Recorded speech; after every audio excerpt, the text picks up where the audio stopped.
जय हिंद दोस्तों। कैसे हैं आप सभी। आशा करती हूँ कि आप सभी बहुत अच्छे होंगे और अपने जीवन में कुछ नया और बेहतर करने का प्रयास ज़रूर कर रहे होंगे। तो हमने जिस तरह से वर्णमाला की एक क्लास की थी, आज उसी तरह से हम विराम चिन्हों के बारे में पढ़ेंगे।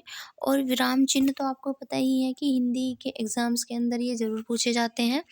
तो ये जो विराम चिन्ह होंगे, यहाँ पर पहले हम टॉपिक को समझेंगे और उसके बाद हम इसके कुछ क्वेश्चंस को भी लगाएंगे। तो पूरी क्लास अपनी ध्यान से देखिएगा और साथ ही साथ अपनी जितने भी क्वेश्चंस आप करेंगे उनको लिखिएगा भी साथ में कि आपके कितने क्वेश्चंस ठीक हैं और कितने गलत हैं। और चाहे तो कोई भी बच्चा वो कमेंट में भी बता सकते हैं, अपने कमेंट करके देखें कि आपका स्कोर क्या जा रहा है, या फिर आप अपनी पेन और कॉपी पर भी लिख सकते हैं। तो सबसे पहले बात करते हैं विराम की। तो विराम का अर्थ क्या होता है, हमें पहले ये बताना चाहिए। तो विराम का अर्थ होता है ठहराव या रुकना।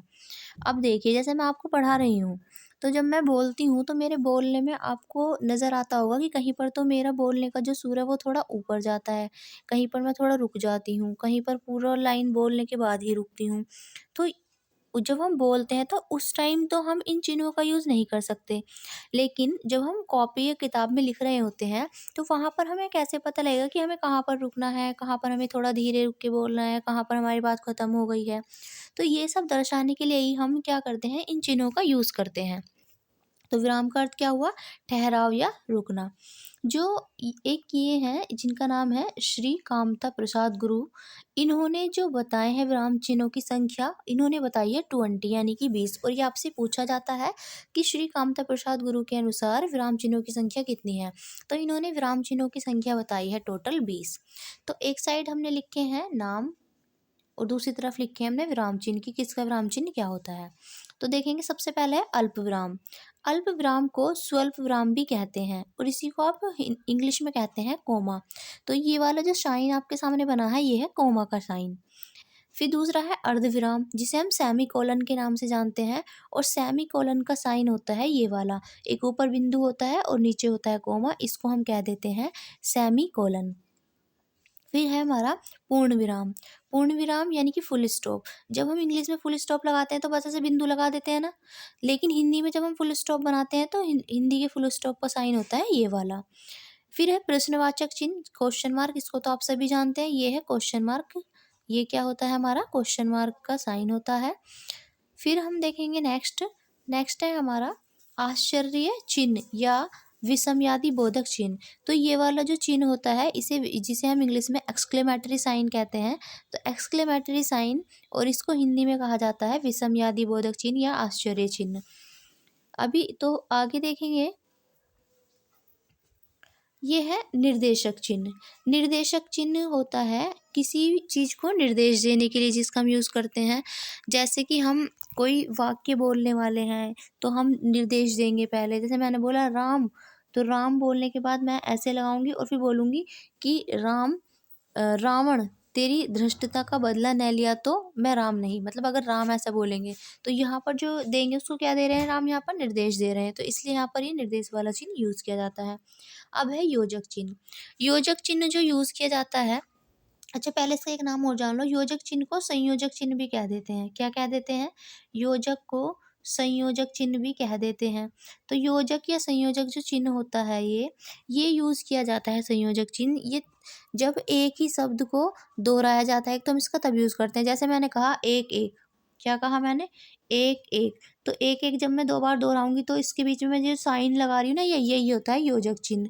या फिर इनका हम यूज़ करते हैं, जैसे मैंने कहा भाई बहन, तो भाई बहन जब मैं कहूँगी तो तब भी आप उनके बीच में ये वाला चिन्ह यूज़ करेंगे, तो ये होता है हमारा योजक चिन्ह। फिर है कोष्ठक। कोष्ठक जो होते हैं ये 3 प्रकार के होते हैं। पहला जो दिया है ये है छोटा कोष्ठक, और ये दूसरा जो है इसे हम कहते हैं बड़ा कोष्ठक, ये इसको वर्गाकार कोष्ठक भी कहा जाता है। और लास्ट जो है हमारा ये है सर्पाकार कोष्ठक, या इसको हम मझला कोष्ठक भी कहते हैं मैथ्स के अंदर। फिर नेक्स्ट हमारा चिन्ह दिया है अवतरण चिन्ह या उद्धरण चिन्ह। ये जो अवतरण चिन्ह है या उद्धरण चिन्ह है, इसके साइन ये होते हैं। और ये देखो, जिस तरह से मैंने इनकी जो घुंडी नीचे को मुड़ी हुई दिख रही है, आपको इसी तरह इनका यूज़ करना है। बच्चे क्या करते हैं कि इनका एक ही दिशा में मोड़ देते हैं, जबकि ये देखो बिल्कुल डिफरेंस आपको नज़र आ रहा होगा साफ साफ। तो इनका यूज़ कब किया जाता है? तो जब किसी भी कथन को हम ज्यों का त्यों लिख देते हैं, यानी कि जो जैसा है उसको हमने ऐसे का ऐसे ही लिख दिया। तो जब हम कथन को ज्यों का त्यों लिख देते हैं तो उस कथन के लिए क्या करते हैं, हम दोनों ओर इसका प्रयोग करते हैं। ठीक है, तो इसका जो यूज़ होता है, तो ये वाला जो है पहला वाला, इसको तो कहते हैं हम एकल उद्धरण चिन्ह, और ये जो ये वाला है इसको कहते हैं हम दोहरा उद्धरण चिन्ह। तो ये वाला जो पहला वाला है एकल एकल उद्धरण चिन्ह, ये तब लगाया जाता है जब हम किसी कवि का उपनाम ले रहे हों, किसी पुस्तक का नाम बता रहे हों, या किसी पत्रिका का नाम बता रहे हों, या फिर किसी कविता का शीर्षक लिख रहे हों। तो उस टाइम पर हम जो यूज़ करते हैं वो हम यूज़ करते हैं अवतरण चिन्ह का, एकल अवतरण चिन्ह का।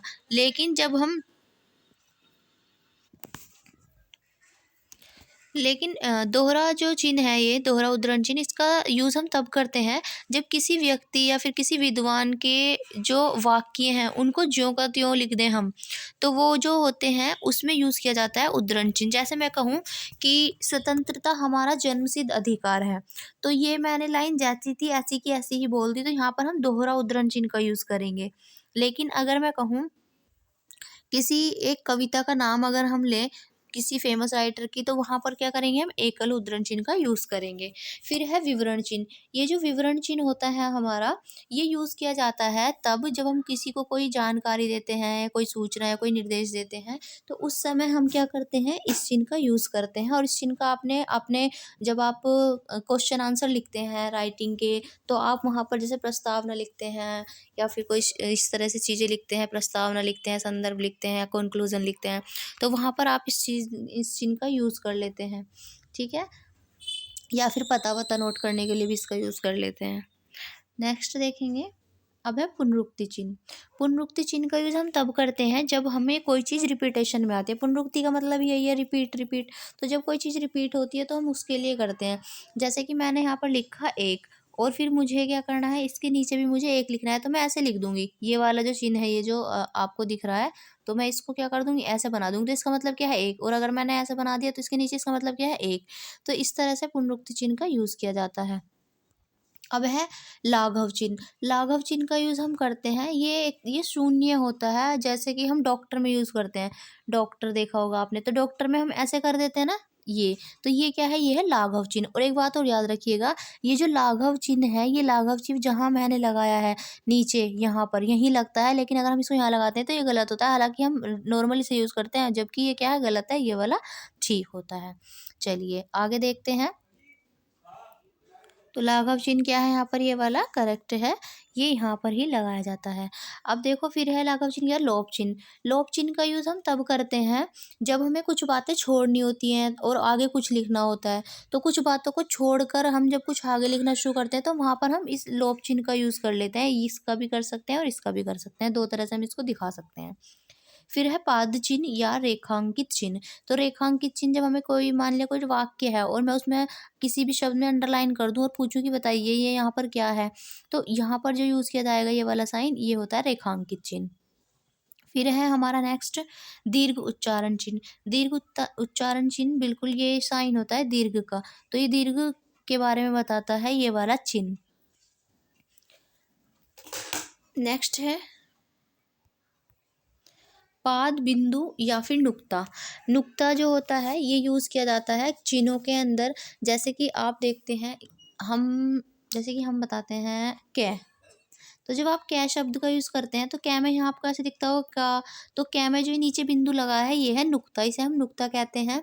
ये फारसी भाषा से चला है, यहाँ पे कहाँ से आया है ये, तो ये जो आया है ये अरबी फारसी में चलता है ये जो नुक्ता है, और अब इसका हिंदी में भी यूज़ होने लगा है थोड़ा थोड़ा। मतलब जब हिंदी की भाषाओं में हम अरबी के शब्दों का यूज़ करते हैं तो हम वहाँ पे इनको यूज़ करते हैं।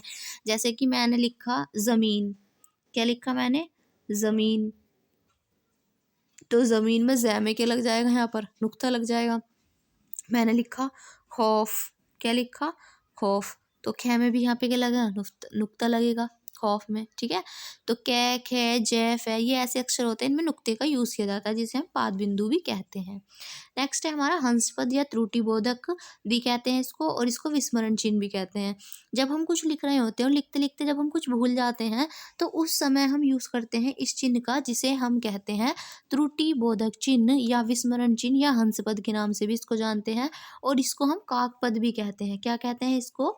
इसको काकपद के नाम से भी जानते हैं इस चिन्ह को। क्लियर? फिर है हमारा टीका सूचक। टीका सूचक ये है जब हमें कोई चीज़ किसी जैसे मान लिया हमें कोई कोई ग्रंथ है और उस ग्रंथ में हमें कोई टिप्पणी लिखनी है, कुछ अलग से विशेष बताना है, तो वहाँ पर हम इन चीज़ों का यूज़ कर लेते हैं, इन चिन्हों का। अब फिर है तुल्यता सूचक चिन्ह। तुल्यता सूचक चिन्ह जो होता है वो होता है कि बराबर बराबर बताने के लिए चीज़ों को। जैसे मैं कहूँ कि अशुभ, क्या कहा मैंने? अशुभ। अशुभ किसके बराबर है? मैं कहूँ बुरा, तो बुरा और अशुभ एक सा हो गया ना, तो उन दोनों के बीच में क्या लगा सकती हूँ मैं? बराबर का चिन्ह लगा सकती हूँ। जैसे मैं कहूँ शुभ, मैंने कहा शुभ। शुभ का मतलब क्या होता है? अच्छा होता है। शुभ का मतलब क्या होता है? अच्छा।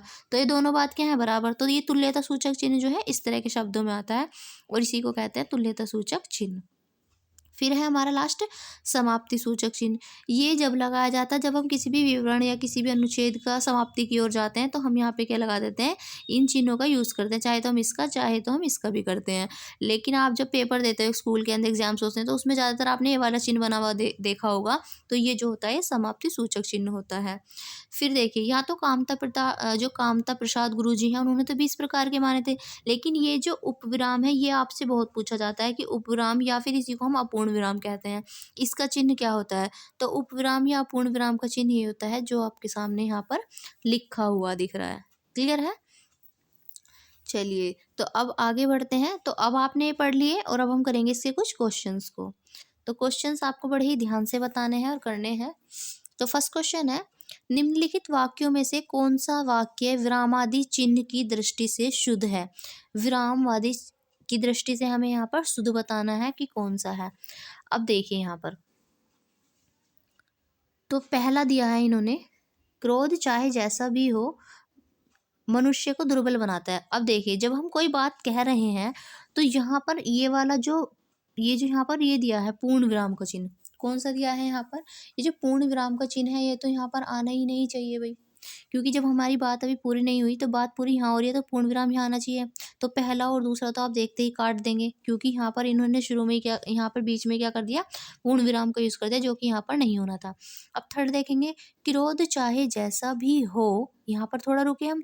तो क्रोध में भी रुकना पड़ेगा, तो यहाँ पे कोमा, यहाँ पे भी कोमा, बिल्कुल सही। कोमा को हिंदी में कहते हैं अल्प विराम। तो यहाँ पर बिल्कुल परफेक्ट अल्प विराम शब्द का यूज़ हुआ है। फिर इसके बाद यहाँ लिखा है मनुष्य को दुर्बल बनाता है। तो सी क्या है यहाँ पर? एकदम करेक्ट है। और जबकि डी देखो, डी में यहाँ पे क्रोध के आगे ही क्या लगा दिया? पूर्ण विराम। क्या ऐसा होता है कि तुरंत ही पूर्ण विराम लग जाए एक शब्द कहते हैं? नहीं। तो इसलिए डी भी क्या होगा? गलत होगा। ऑप्शन नंबर सी क्या होगा यहाँ पर? सही जवाब होगा। नेक्स्ट क्वेश्चन देखेंगे, दिए गए रिक्त स्थान पर उचित चिन्ह आहा कितना सुंदर पुष्प खिला है, तो बताइए यहाँ पर क्या आएगा? तो ये होता है यहाँ पर जब हम किसी चीज़ को कहते हैं आह कितनी अच्छी चीज़ है, तो ये आश्चर्यजनक है ना, तो यहाँ पर आश्चर्यजनक बात कही गई है एकदम से। या फिर इसको हम यहाँ पर जो चिन्ह यूज़ करेंगे वो होगा हमारा विषमयादि बोधक, और विषमयादि बोधक चिन्ह कौन सा है इसमें? ये वाला। अब है उपविराम का चिन्ह। अब बताइए उपविराम का चिन्ह, अभी अभी आपको बताया था उपविराम का चिन्ह कौन सा होता है सबसे लास्ट में? तो उपविराम का चिन्ह होता है ये वाला। ऑप्शन नंबर ए क्या होगा यहाँ पर? बिल्कुल सही जवाब होगा। इनमें अल्प विराम चिन्ह को पहचानना है। अब बताइए अल्प विराम चिन्ह कौन सा होता है? अल्प विराम चिन्ह ये पूर्ण विराम है, ये क्या है? प्रश्नवाचक है, और ये क्या है? अल्प विराम है। तो ऑप्शन नंबर सी क्या होगा? एकदम सही जवाब होगा। नेक्स्ट क्वेश्चन देखेंगे, कबीर वाणी के डिक्टेटर थे, इस वाक्य में किस चिन्ह का प्रयोग होगा? तो यहाँ पर हमें बताना है कि इसमें कौन से चिन्ह का प्रयोग होगा। तो कबीर क्या थे? वाणी के डिक्टेटर थे।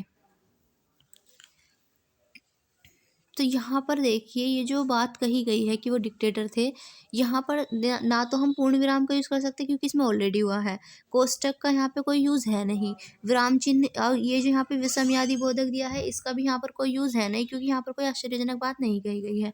बचा कौन सा हमारा ऑप्शन नंबर ए यहाँ पे क्या जाएगा इसका सही जवाब, कि कबीर क्या थे, वाणी के डिक्टेटर थे, तो यहाँ पर लगेगा दोहरा अवतरण चिन्ह लगेगा क्योंकि ये बात जैसी थी एज इट इज़ उठा के यहाँ पर रख दी गई है।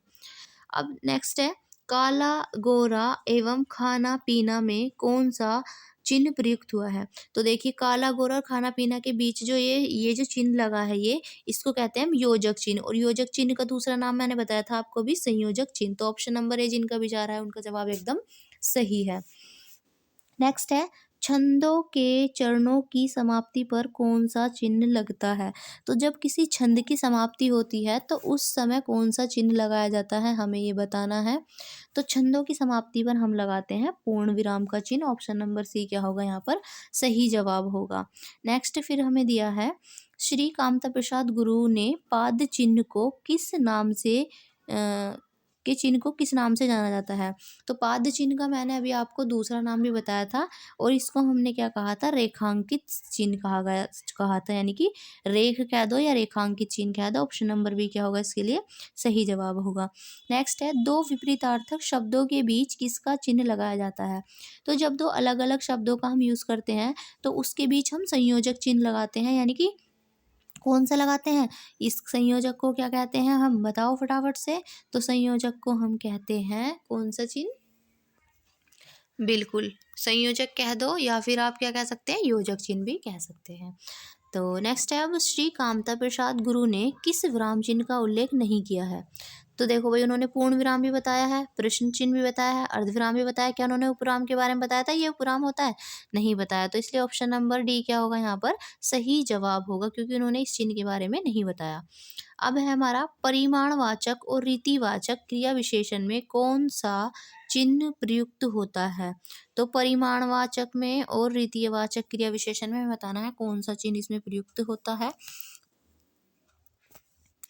तो ऑप्शंस दिए हैं हमें, तो इनके बीच जो चिन्ह यूज़ होता है वो होता है संयोजक चिन्ह का। कौन सा यूज़ होता है इनके बीच चिन्ह, इनके बीच जो चिन्ह यूज़ किया जाता है वो होता है संयोजक चिन्ह। नेक्स्ट देखेंगे अब अगला क्वेश्चन। अब हमें बताना है, व्यंग्योक्तिपरक वाक्य में पूछे जाते हैं।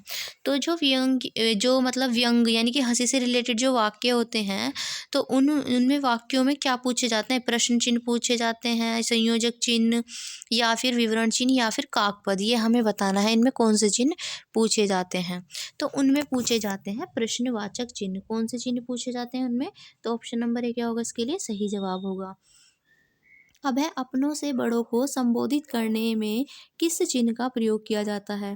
तो जब आप अपनों से बड़ों को संबोधित करते हैं तो उन्हें संबोधित करने में आप किस चिन्ह का यूज़ करते हैं, क्या आप प्रश्नवाचक करते हैं, विषमयादि बोधक करते हैं, पुनरुक्ति लाघव करते हैं या तुल्यता बोधक करते हैं। बताइए जब आप अपने से बड़ों को बुलाते हैं तो कौन से चिन्ह का आप यूज़ करते हैं। तो आप यूज़ करते हैं विषमयादि बोधक का, कहते हैं ना हाँ जी, इस तरह से हाँ जी, जी कहिए, इस तरह के चिन्ह आप यूज़ करते हैं। तो यहाँ पर क्या होगा विषमयादि बोधक का यूज़ करते हैं आप। फिर है, इनमें से कौन सा पाद बिंदु चिन्ह है। तो पाद बिंदु चिन्ह हमें बताना है कौन सा है। तो जिसे हमने पाद बिंदु या पाद बिंदु को और हम क्या कहते हैं बताओ, क्या कहते हैं नुक्ता। Very good. तो पाद बिंदु या नुक्ता कहते हैं और इसका चिन्ह होता है ये वाला, सॉरी ज़्यादा बड़ा ही हो गया, ये जो डी है। पाद बिंदु या नुक्ता के लिए हम ये वाला चिन्ह यूज़ करते हैं। ऑप्शन नंबर डी क्या होगा इसके लिए सही जवाब। और नुक्ता जो हमने ऐसे लगाया था कै, और यहाँ पे क्या लगा दिया था नुक्ता, तो ये क्या है ये डी है, इसका ये चिन्ह याद रखना। फिर है, इनमें से किस चिन्ह का अर्थ है आधा रुकना। तो आधा रुकना इनमें से किसका अर्थ है हमें ये बताना है। तो आधा रुकना यहाँ पर अर्थ होता है ये वाला जिसको हम कहते हैं अर्धविराम, सेमीकोलन। ठीक है। फिर है हमारा, कौन सा विकल्प उद्धरण चिन्ह का है। तो हमें उद्धरण चिन्ह का बताना है कौन सा है। तो अभी हमें यही पता होना चाहिए डायरेक्ट कि उद्धरण चिन्ह किसे कहते हैं, और जब आपको ये पता होगा तो आप देखते ही ऑप्शन नंबर 1 पे जाएंगे क्योंकि उद्धरण चिन्ह हमारा होता है ये वाला। ठीक है, ये क्या है हमारा उद्धरण चिन्ह होता है। समझ में आ गई चीज़ें। और उद्धरण चिन्ह और ये क्या होता है, ये तो सिंगल हो गया और ये क्या हो गया डबल वाला। चलिए आगे बढ़ते हैं। नेक्स्ट क्वेश्चन पूछा है हमसे, योजक चिन्ह का सही उदाहरण कौन सा है? तो योजक चिन्ह का हमें सही उदाहरण बताना है, इनमें से कौन सा है? तो शिवाजी और शिवेश भाई बहन है, हेमा गुनगुन माया सहेलियां हैं। देखो इसमें तो यूज ही नहीं हुआ योजक चिन्ह का, तो बी तो बिल्कुल नहीं होगा, ना डी होगा क्योंकि इसमें भी नहीं हुआ। फिर है रोहन ने मुझसे कहा मुझे पढ़ाई करनी है, तो इसमें तो कोई तुक ही नहीं बनता इस बात का, तो ऑप्शन नंबर ए क्या होगा यहाँ पर बिल्कुल इसका सही जवाब होगा। अब अगला क्वेश्चन देखेंगे। चलिए तो अगला क्वेश्चन आपको बताना है, श्री कामता प्रसाद जी ने विराम चिन्हों की संख्या कितनी बताई है? क्लास के स्टार्टिंग में बताया था, उन्होंने कितनी संख्या बताई है? 20 बताई है। नेक्स्ट है, जब एक ही संज्ञा दो बार प्रयुक्त हो तब संज्ञाओं के बीच कौन सा चिन्ह लगता है? तो जब एक ही संज्ञा दो बार प्रयुक्त होती है तो वहां पर हम कौन सा लगाते हैं? क्या हंस पद लगाते हैं? गलत जवाब, हंस पद नहीं लगेगा। विषमयादि बोधक लगेगा? नहीं लगेगा। संयोजक लगेगा? बिल्कुल लगेगा। कौन सा लगेगा भाई? संयोजक लगेगा, और संयोजक को हम क्या कहते हैं? योजक चिन्ह भी कहते हैं। और पूर्ण विराम लगेगा तो बिल्कुल भी नहीं लगेगा। नेक्स्ट क्वेश्चन है हमारा, गुणवाचक विशेषण में क्या जोड़कर योजक चिन्ह लगाया जाता है? भाई गुणवाचक विशेषण में हम ऐसा क्या जोड़ते हैं जो हमारा क्या लगाया जाता है, फिर योजक चिन्ह लगाया जाता है? तो हमें बताना है का, सा, दा या फिर पा। तो यहाँ पर हम बात कर रहे हैं इसमें सा, क्या जोड़कर लगाया जाता है? सा जोड़कर लगाया जाता है इसमें, तो ऑप्शन नंबर बी क्या होगा यहाँ पर सही जवाब होगा। तो सा जोड़कर हम क्या लगा देते हैं गुणवाचक विशेषण में? सा, सा चिन्ह का मतलब सा का हम यूज कर लेते हैं तब। नेक्स्ट क्वेश्चन है, दो प्रेरणार्थक क्रियाओं के बीच कौन सा चिन्ह लगाया जाता है? तो दो प्रेरणार्थक जब क्रियाओं की हम बात करते हैं तो उनके बीच हम कौन सा चिन्ह लगाते हैं, हमें ये बताना है। तो पहला है अल्पविराम, संयोजक, उद्धरण या फिर लाघव। तो हम उनके बीच लगाते हैं संयोजक चिन्ह। ऑप्शन नंबर बी क्या होगा यहाँ पर सही जवाब होगा। दो प्रेरणार्थक क्रियाओं के बीच जो चिन्ह लगाया जाता है वो संयोजक या योजक चिन्ह होता है। फिर है विवरण चिन्ह, और विवरण चिन्ह कौन सा होता है? ये होता है। क्लियर? क्योंकि ये जो पहला दिया है हमें ऑप्शन ए में, ये कौन सा है? ये है पाद चिन्ह या रेखा, सॉरी ये है लोप चिन्ह। दूसरा जो हमें बी में दिया है ये है योजक चिन्ह, और सी में दिया है लाघव चिन्ह। तो बचा क्या? डी, और डी में हमें क्या दिया है? विवरण चिन्ह। अब है हंस पद किस विराम के एक और नाम से जाना जाता है? तो हंस पद को आपको पता ही, इसे त्रुटि पद भी कहते हैं। ये हंस पद कह दो इसे, त्रुटि पद कह दो इसे, या फिर इसे काक पद कह दो, या इसी को विस्मरण चिन्ह भी हम कहते हैं। तो इसके चार पांच तीन चार नाम है, ये आपको याद रखने हैं। फिर है द्वंद्व समास में किसका प्रयोग होता है? तो द्वंद्व समास में जो हम यूज करते हैं वो हम यूज करते हैं संयोजक चिन्ह का। किसका यूज करते हैं? संयोजक चिन्ह का द्वंद्व समास के अंदर। जैसे कि लाभ हानि, इसमें क्या है अगर पूछा जाए तो इसमें क्या होगा? तो इसमें द्वंद्व समास होगा, और लाभ हानि में आपको बताइए हम इस चिन्ह का यूज करते हैं। नेक्स्ट क्वेश्चन हमें बताना है, अल्प विराम सुमेलित करना है ए को बी से। अब देखिए अल्प विराम का हमें चिन्ह बताना है, तो अल्प विराम का चिन्ह इसमें कौन सा होता है? बताइए जल्दी से, फटाफट आपको बताना है अल्प विराम का चिन्ह कौन सा होता है। चलिए मैच कीजिए इसको और अपना आंसर बताइए, फिर मैं बताऊंगी।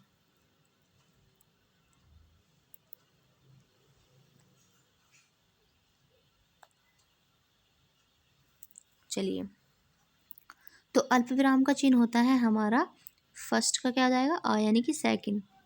ये होता है हमारा अल्प विराम का चिन्ह। ठीक है। विषमयादि बोधक आपको बताइए, सबसे लास्ट वाला विषमयादि बोधक है। अर्ध विराम, ये हमारा अर्ध विराम होता है, और ये हमारा जो बचा ये क्या है? हमारा निर्देश चिन्ह होता है। तो फर्स्ट का है आ, तो पहले का आ किस में दिया है? केवल एक में दिया है, ऑप्शन नंबर बी में, और ऑप्शन नंबर बी क्या हो गया? सही जवाब होगा।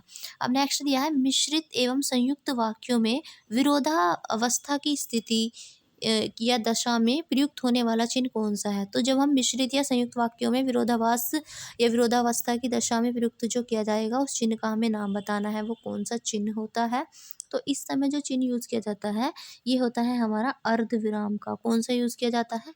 अर्ध विराम। और अर्ध विराम मतलब होता है सेमी कोलन, यानी कि ये वाला साइन। क्लियर? नेक्स्ट है, किसी स्थान, वस्तु या व्यक्ति के वर्णन में किस चिन्ह का प्रयोग किया जाता है? तो जब हम किसी व्यक्ति, किसी वस्तु, किसी स्थान, किसी भी चीज़ का जब हम विवरण करते हैं तो विवरण करने के लिए आप ही बता दो मुझे कि हम कौन सा चिन्ह का यूज़ करेंगे। भाई विवरण विवरण कर रहे हैं तो सिंपल सी बात है, विवरण चिन्ह का यूज़ नहीं करेंगे क्या? अब नेक्स्ट है श्री कामता प्रसाद गुरु ने किस चिन्ह का को संकेत चिन्ह कहा है। तो हमें बताना है इन्होंने किसको संकेत चिन्ह कहा है, लोभ चिन्ह को, लाघव चिन्ह को, समाप्ति चिन्ह को या हंस पद चिन्ह को।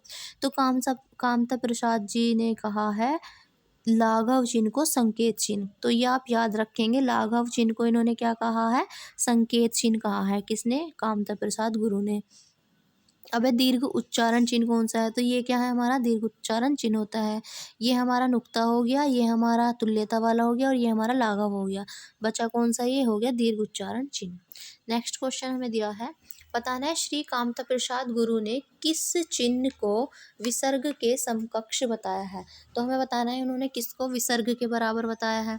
तो ये जो यहाँ पर अर्धविराम आपको दिया है, ये डी ऑप्शन में, ये अर्धविराम नहीं कहते, इसको कहते हैं उपविराम।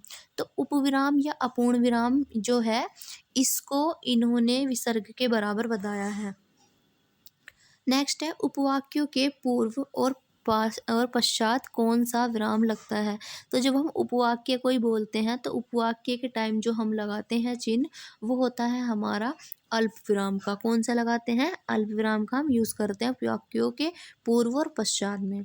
इत्यादि संकेतक चिन्ह है, चलिए बताइए इत्यादि संकेतक चिन्ह कौन सा होता है।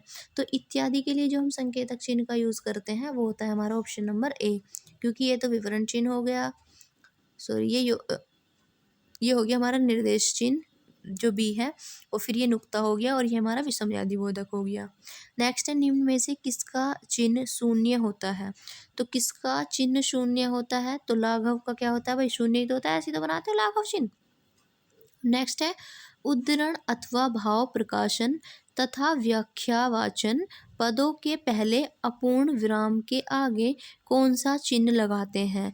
तो अपूर्ण विराम से पहले हमें कौन सा चिन्ह लगाते हैं, अगर हमें कोई भाव प्रकाशन करना हो, कोई व्याख्यावाचक पदों के पहले लगाना हो, तो हम कौन से चिन्ह का यूज करते हैं, हमें ये बताना है। तो हम यूज करते हैं इसका, और ये वाले चिन्ह का नाम क्या है, इस चिन्ह का नाम होता है निर्देशक चिन्ह। क्लियर। नेक्स्ट है फुट नोटों के लिए प्रयुक्त होने वाला चिन्ह है। तो फुट नोटों के लिए जो यहाँ पर चिन्ह यूज होने वाला चिन्ह है वो हमें बताना है कौन सा होगा। तो फुट नोटों के लिए यहाँ पर जो यूज होगा चिन्ह, ये क्या होगा यहाँ पर, ये होगा, और इस चिन्ह को हम क्या कहते हैं बताइए। तो ये है हमारा टीका सूचक। क्या है ये अलग से बताने के लिए होता है टीका सूचक चिन्ह का यूज। फिर है हमारा ये इक्वल का साइन दिया है, विराम चिन्ह का प्रयुक्त होता है, तो ये तुल्यता सूचक होता है। क्या होता है, ये तुल्यता सूचक चिन्ह होता है, ये वाला। नेक्स्ट है निम्नलिखित वाक्य में कौन सा विराम चिन्ह छूटा है। तो इसमें बताना है कौन सा छूटा है भाई। मोहन कमल और सुरेश एक साथ शाला जाते हैं, यहाँ पे पाठशाला होना चाहिए, पाठशाला जाते हैं। तो जब एक साथ जाते हैं, और यहाँ पर देखिए मोहन और कमल की बात की है, तो क्या यहाँ पर अल्प विराम नहीं आना चाहिए था, यहाँ पर कोमा होना चाहिए था ना यहाँ पर, और यहाँ पर कोमा का यूज़ नहीं किया है, तो इसलिए यहाँ पर किसकी कमी है, कोमा की ही कमी है। तो ऑप्शन नंबर ए क्या होगा यहाँ पर सही जवाब होगा। नेक्स्ट देखेंगे, नेक्स्ट है जहाँ वाक्य की गति अंतिम रूप ले ले, जहाँ पर किसी वाक्य की गति अंतिम रूप ले ले और विचार के तार टूट जाएं, वहाँ किस चिन्ह का यूज़ होता है। तो जहाँ पर भाई अपना बोलने का जो काम था वो पूरा हो चुका है, तो वहाँ पर हम क्या लगाएंगे, सिंपल सा पूर्ण विराम लगाएंगे, बात खत्म। बात खत्म तो पूर्ण विराम ही आएगा ना। नेक्स्ट है निम्न में से कौन विराम चिन्ह का प्रकार नहीं है। तो क्या निर्देशक होता है, बिल्कुल होता है। लाघव होता है, बिल्कुल होता है। विवरण होता है, बिल्कुल होता है। क्या उपदेशक होता है, जी नहीं, ये नहीं होता कुछ भी। तो ऑप्शन नंबर सी क्या जाएगा यहाँ पर एकदम सही जवाब होगा। अब प्रश्नवाचक चिन्ह का प्रयोग किस वाक्य में होगा। तो प्रश्न, जहाँ पे प्रश्न पूछा जाएगा, सिंपल सी बात है, वहीं पर ही होगा। तो इसमें आप देखिए, पहला मोहन ने पूछा राम की वह कितनी है। फिर दूसरा है सीता चाहती है कि भाई घर कब आएगा। मोहन बाजार गया था, और फिर है मोहन को बाजार क्यों जाना था। तो अब बताइए यहाँ पर आपको क्या कन्फ्यूज़न हुआ, यहाँ पे आपको इस क्वेश्चन को देखकर थोड़ा बहुत, ये नहीं हुआ।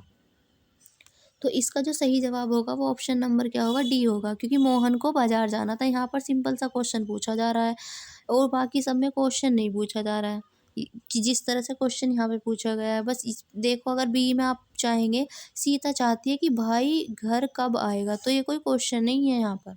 ठीक है ना। तो बी डी क्या होगा यहाँ पर सही जवाब होगा। अब है विराम चिन्ह की दृष्टि से कौन सा वाक्य अशुद्ध है। अब हमें अशुद्ध वाला फाइंड करना है, इनमें से कौन सा अशुद्ध है, और वो भी विराम चिन्ह की दृष्टि से। तो देखिए, नहीं कल मैं तुम्हारे घर नहीं आ सकूँगा। अब यहाँ देखिए, नहीं कल, तो नहीं कल यहाँ पे लिखा है, इनके बीच कोई चिन्ह आना चाहिए था, नहीं आना चाहिए था भई? यहाँ पे एक ही वाक्य में हम इन सारी बात को कैसे कह सकते हैं भला? बिना किसी एक भी हम चिन्ह का यूज़ करें। क्या यहाँ पर अल्पविराम का यूज़ नहीं होना चाहिए था नहीं के बाद? नहीं, कल मैं तुम्हारे घर नहीं आ सकूँगा। अब देखो बी में क्या है, मैं क्या कहता, बिल्कुल सही है, कॉमा इसका यहाँ पर यूज़ किया है प्रश्नवाचक का। महक, रागिनी, श्वेता, बिल्कुल इनके बीच परफेक्ट अल्पविराम का यूज़ हुआ है। आदि सभी आई हैं और ये सब अब गाना गाएँगी, परफेक्ट है एकदम। उसने पूछा तुम कहाँ थे, तो ये भी क्या है, सब सही है, लेकिन ऑप्शन नंबर ए क्या है यहाँ पर सही नहीं है, यही अशुद्ध है और हमें यही अशुद्ध वाला ही हमें इसमें बताना था। नेक्स्ट क्वेश्चन है, विराम चिन्ह की दृष्टि से कौन सा वाक्य अशुद्ध है। अब हमें इनमें से अशुद्ध वाक्य बताना है कौन सा है। तो पहला देखिए, हाँ मेरा यही विचार है। अब देखिए, जब मैंने कहा था कि अब जब आप हाँ या ना कुछ कहेंगे तो वहाँ पर हाँ से पहले यहाँ पर एक चिन्ह होना चाहिए था ना, और यहाँ चिन्ह नहीं है, तो इसलिए पहला ही गलत है, बाकी सब क्या है ठीक है, हमें गलत वाला ही बताना था। अब है निम्न में से योजक चिन्ह बताना है, तो योजक चिन्ह ये होता है, योजक चिन्ह ये प्रश्नवाचक हो गया, ये विषमयादि बोधक हो गया। नेक्स्ट है, ये वाला चिन्ह बताओ फिर से किसका है, अभी बताया ऊपर, ये किसका है, ये विषमयादि बोधक का है। सिंपल सी बात है, और विषमयादि बोधक को हम और क्या कहते हैं, आश्चर्य चिन्ह भी कहते हैं। नेक्स्ट है, ये बताओ कौन सा चिन्ह है, सीधा सीधा दिख रहा है भाई, ये प्रश्नवाचक का चिन्ह है, तो ऑप्शन नंबर बी सही जवाब होगा। हिंदी में अल्पविराम का चिन्ह बताओ, तो कोमे को क्या कहते हैं, अल्पविराम, ऑप्शन नंबर डी क्या होगा सही जवाब। अब है वाक्य को समाप्त करने के लिए जिसका प्रयोग किया जाता है उसे क्या कहते हैं, तो बताओ भाई, तो पूर्ण विराम कहेंगे ना, वाक्य समाप्त तो हम करेंगे पूर्ण विराम, अपनी बात को क्या दे देते हैं फिर हम पूर्ण विराम दे देंगे। नेक्स्ट क्वेश्चन देखेंगे, हिंदी में पूर्ण विराम का चिन्ह बताओ, तो सिंपल सा आपको दिख रहा है, ये क्या है हमारा, ये है हमारा पूर्ण विराम। अरे, ये है हमारा पूर्ण विराम का चिन्ह। ये पहला कौन सा है बताइए, विषमयादि बोधक, दूसरा अल्प विराम, तीसरा पूर्ण विराम और लास्ट वाला प्रश्नवाचक। नेक्स्ट है, नेताजी ने कहा था तुम मुझे खून दो और मैं तुम्हें आज़ादी दूंगा। इस वाक्य में बताओ कौन सा है। देखिए, क्या पूर्ण विराम चिन्ह है, गलत। अल्प विराम है, गलत। प्रश्नवाचक है, गलत। उद्धरण है, ऑफ कोर्स बिल्कुल। भाई ये नहीं रहा, ये जो चिन्ह तुम्हें दिखाई दे रहे हैं ये क्या है, ये उद्धरण चिन्ह ही तो है। तो यहाँ पे क्या होगा, ऑप्शन नंबर सी क्या होगा सही जवाब होगा। नेक्स्ट है, संज्ञा की द्विरुक्ति हो तो उनके बीच कौन सा चिन्ह रहता है। भाई जब संज्ञा की द्विरुक्ति होगी, दो बार किसी को बोला जाएगा, तो हम कौन सा चिन्ह यूज करेंगे, अभी बताया था। जब संज्ञा की सॉरी कहाँ गया क्वेश्चन, हाँ तो हम ये कर रहे थे, संज्ञा की जब द्विरुक्ति होती है तो हम कौन से चिन्ह का यूज़ करते हैं, सिंपल सी बात है, हम योजक चिन्ह का यूज़ करते हैं। जैसे मैंने कहा एक एक, मैंने कहा बूंद बूंद, तो इनके बीच जो आप जिस चिन्ह का यूज़ करेंगे वो क्या होता है, हमारा योजक चिन्ह होता है। अब है निम्नलिखित में से निर्देश चिन्ह बताइए, तो सिंपल सा ये है हमारा निर्देश चिन्ह, ऑप्शन नंबर डी क्या होगा सही जवाब। नेक्स्ट है, किसी पद, उपवाक्य आदि की विशेषता दिखाने के लिए शब्द के नीचे एक रेखा खींचते हैं तो उसे कहते हैं क्या। तो अब बताइए उस रेखा को क्या कहते हैं, हमें ये बताना है। तो उस रेखा को कहा जाता है अधोरेखा। क्या कहते हैं, अधोरेखा। तिर्यक रेखा, तिर्यक चिन्ह कुछ नहीं कहेंगे, कोष्टक चिन्ह नहीं कहेंगे, ना प्रश्नवाचक चिन्ह, उसे कहते हैं अधोरेखा। अब ये बताइए, जो क्रॉस क्रॉस का साइन है ये किसका होता है, क्या ये लोप सूचक है, बिल्कुल ये लोप सूचक है क्या, गलत। लोप सूचक कौन सा होता है हमारा, लोप चिन्ह जो होता है हमारा वो इस तरह से होता है, इस तरह से, ये होता है लोप चिन्ह, या फिर लोप ऐसे होता है इस तरह से, ये होता है हमारा लोप चिन्ह। तो ये लोप चिन्ह नहीं है, स्थान सूचक भी नहीं है, टीका सूचक भी नहीं है, तो ये कौन सा है, ये हमारा समाप्ति वाला चिन्ह है। और समाप्ति वाला एक चिन्ह ये भी होता है, ये दोनों आपको याद रखने हैं, ये दोनों क्या है, ये भी समाप्ति का है, और ये जो ये क्रॉस क्रॉस के साइन है ये भी समाप्ति का है। नेक्स्ट क्वेश्चन, निम्नलिखित चिन्हों में से पूर्ण विराम बताना है, तो पूर्ण विराम ये ऑप्शन नंबर ए क्या होगा एकदम सही जवाब। अल्प विराम ऑप्शन नंबर बी। अब प्रश्नवाचक बताना है, सीधा सीधा ये बता देंगे आप, मुझे बाहर जाना है, रेखांकित चिन्ह को पहचानिए।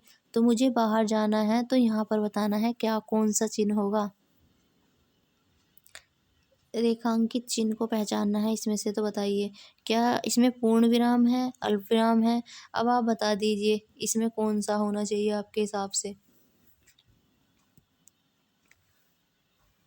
बिल्कुल, यहाँ पर इस क्वेश्चन को छोड़ देंगे क्योंकि इस क्वेश्चन में मुझे कुछ गड़बड़ लग रही है। ये वाला क्वेश्चन छोड़ देंगे, नेक्स्ट क्वेश्चन देखेंगे। दिए गए विकल्पों में से पूर्ण विराम चिन्ह बताइए। तो पूर्ण विराम का चिन्ह कौन सा होता है? ऑप्शन नंबर ए में दिया है। नेक्स्ट है, विराम चिन्ह के प्रयोग की दृष्टि से निम्नलिखित में से कौन सा वाक्य सही नहीं है? अब हमें जो सही नहीं है हमें वो बताना है। तो पहला हमें दिया गया है,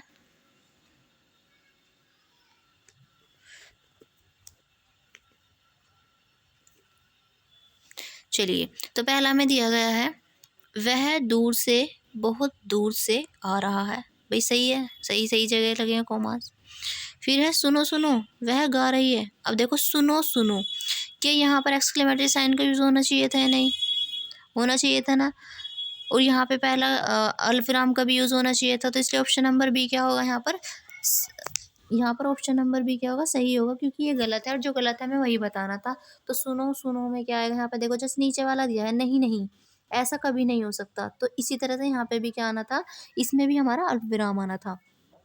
अब नेक्स्ट है, जो चाहे करो डैश बस हमें तंग ना करो। इस वाक्य के बीच में रिक्त स्थान में कौन सा आएगा?